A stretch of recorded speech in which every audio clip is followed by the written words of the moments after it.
Chicken fry ऐसे बनाएं खाने वाले उंगलियां चाटने पर मजबूर हो जाएं। ये अंदर तक जूसी और जायकेदार बनेगा। सबसे पहले चिकन को डाल देंगे पानी में और इसमें नमक लेमन जूस डालकर इसको 1 घंटे के लिए रखेंगे। इसके बाद इसको वॉश कर लेंगे। यहाँ पर मसाले हैं नमक पिसी हुई, लाल मिर्च, हल्दी पाउडर, अचार गोश्त का मसाला, धनिया पाउडर, पिसा हुआ गरम मसाला, चाट मसाला और फूड कलर। एक एक चम्मच है मसालों का।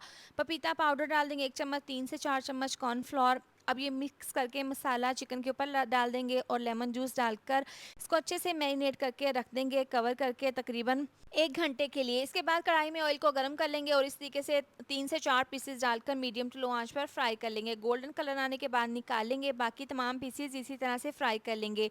कढ़ाई में डाल देंगे ऑयल, इसको गर्म कर लेंगे। यहाँ पर मोटा कुटा हुआ लहसुन अदरक है, हरे वाला प्याज, वाइट वाला प्याज है और साथ में है बारीक कटी हुई हरी मिर्चें। ऑयल में डालकर थोड़ा सा नमक, कुटी हुई लाल मिर्च डालकर इसको हल्का सा भून लेंगे। इसके बाद फ्राई किया हुआ चिकन इसमें डाल देंगे।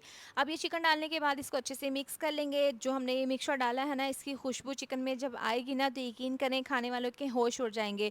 बहुत ही लजीज, बहुत ही ज़्यादा मज़ेदार सा हमारा ये चिकन फ्राई बनकर तैयार है। इसको कवर करके 5 मिनट के लिए पकाया है। अब इसको हल्का सा मिक्स कर लेंगे और इसको सर्व करेंगे सैलेड के साथ, मज़ेदार सी चटनी के साथ।